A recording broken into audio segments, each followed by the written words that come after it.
من العادات والتقاليد اللي موجودة هنا في انجلترا، واللي لو انت عايش هنا في انجلترا ايا كانت البلد اللي انت جاي منها وايا كانت العادات والتقاليد اللي في بلدك انساها وامشي على العادات والتقاليد بتاعت انجلترا هنا. بمجرد ما يبقى ليك معارف وناس انجليز وكده،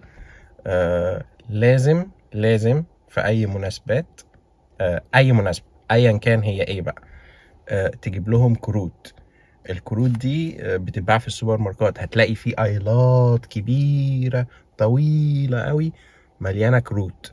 لازم تروح تجيب كارت وتبعته للشخص ده في المناسبة دي. فهتلاقي بقى مناسبات الكروت هنا مثلا ايه؟ حد ساعدك في حاجة مثلا وانت عايز تقول له شكرا، I appreciated your anything، اي حاجة. تروح تجيب له كارت مكتوب عليه thank you وتكتب له كلمتين حلوين في ظهر الكارت كده وتديهم له. عيد ميلاد واعياد الميلاد بقى مش عايز اقول لك، دي تقريبا بيبقى عندك مثلا على حسب انت تعرف ناس قد ايه وعلى حسب الدنيا ماشيه ازاي. لكن انا مثلا عندي عيالي في المدرسه تقريبا في الشهر في 4 اعياد ميلاد لاصحابهم اللي في معاهم في الكلاس بتاعهم. ناس في الشغل عندك هتلاقي مثلا في بتاع 6 عندهم عيد ميلادهم في نفس الشهر كلهم كده، ما تفهمش.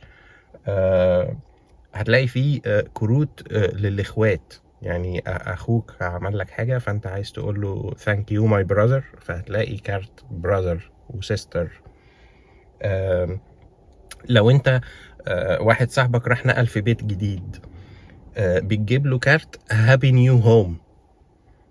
يعني بص، معرفش، هو لازم تجيب كارت وتكتب له فيه الف مبروك على البيت الجديد وحوارات كده. لو حد مات تروح تجيب كارت برضو، يعني لازم كارت ونأسف على الأخبار الحزينة اللي سمعناها وكده يعني. لا وكمان بقى ايه، في كروت للجد والجدة. يعني العيل الصغير مثلا عايز يجيب كارت علشان جده او جدته مثلا عيد ميلادهم، فبيجيب كارت مكتوب عليه هابي بيرث داي جراند ماذر وجراند فاذر وكلام كده يعني. بيعلموا العيال في المدارس هنا ان هم ازاي يكتبوا على الكروت وازاي يقولوا ثانك يو ويقولوا كل سنة وانت طيب وهابي ايستر وهابي. وطبعا اعياد الكريسماس بقى، يعني مش عايز اقول لك في الكريسماس ده بقى الكروت دي بتبقى ايه، لدرجة ان هم بعد الكريسماس ما بيخلص الناس بتوع الريسايكلينج بتوع اللي هم بيلموا الزبالة والحاجات دول بيعملوا كريسماس كارد ريسايكلينج. يعني كل الكروت اللي جات لك، انا بنتي السنة اللي فاتت جالها 52 كارت ميري كريسماس. ده بنتي الصغيرة هنا اللي هي عندها 5 سنين. امال لما يبقى عندها 18 20 سنة هيجي لها كام كارت؟ طبعا مش كل الكروت بتاعة الكريسماس دي بيتعمل لها ريسايكلينج، ولكن هي بنتي في الاخر قعدت اختارت شوية الكروت الحلوين اللي عاجبينها من صحابها المقربين علشان تخليهم وتحتفظ بيهم، وفعلا شايلاهم في البيت.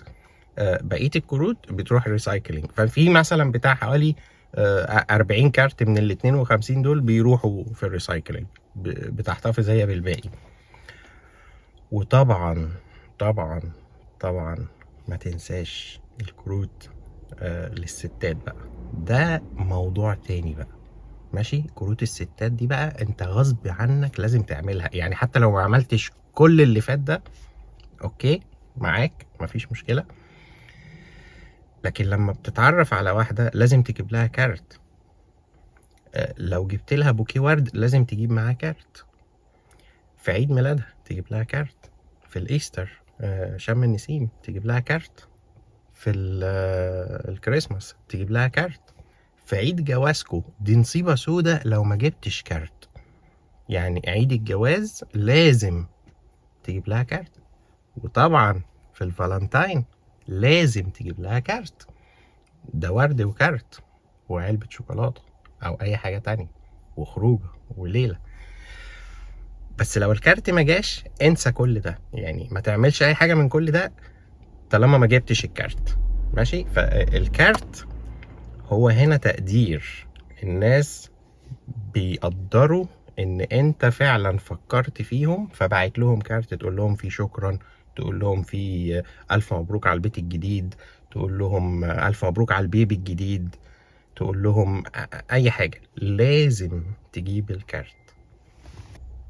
انا واحد من الناس، انا بتكلم عن نفسي، اوكي. انا اعرف مراتي تقريبا بقالي 15 سنة. متجوزين بقالنا، يا نهار اسود، ده لو شافت الفيديو ده وفهمت انا ممكن هتقولي مش فاكر بقالك قد ايه هتبقى ليلة. استنوا هقول لكم. متجوزين بقالنا 13 سنة، اوكي. في الاول انا بصراحة يعني انا ماليش في مواضيع الكروت دي، وما كنتش بعرف اكتب على الكارت حاجة، اوكي. فكنت بخش على جوجل واجيب حاجتين حلوين كده اكتبهم، واقوم ايه كاتبهم، تقراهم وتشوف الكارت وتتبسط والكلام اللي انتوا عارفينه ده. وصلت لمرحلة في اخر 3-4 سنين ان انا فعلا حرفيا لا فاضي اجيب كارت ولا فاضي اكتب عليه حاجة ولا عارف اكتب لها ايه اصلا.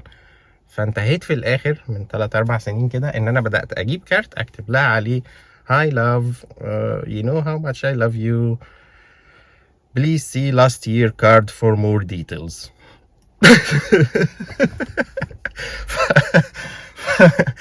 بصي بقى، روحي انت بصي على الكارت بتاع السنة اللي فاتت، هتلاقي فيه ديتيلز اكتر من بتاع السنة دي ده.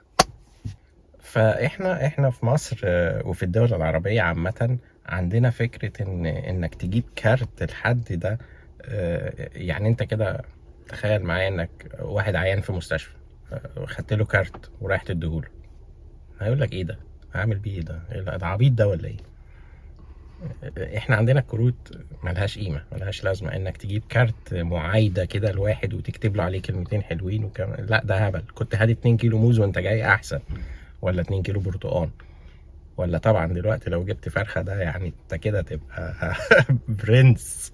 كارت ايه وبتاع ايه اللي انت فحته ان انت لما تيجي تعيش هنا في اي دوله اوروبيه انك تجيب كارت لحد، ده تقدير جامد جدا منك ليه، وهو بيقدرك جدا وبيحترمك جدا وبيحس كده ان الكارت ده يعني اكنك جبت له نجمه من السماء وبتديهوله. وخصوصا زي ما قلت لك كده ما بين الراجل وما بين الست، لازم انك تجيب لها كارت في عيد ميلادها، في الكريسماس، في الحلوين، في الهوليداي، في اي حاجه، دخلت الحمام وطلعت هتلاقي كارت. ما تفهمش هو كده، انت بتجيب كارت لكل حاجه.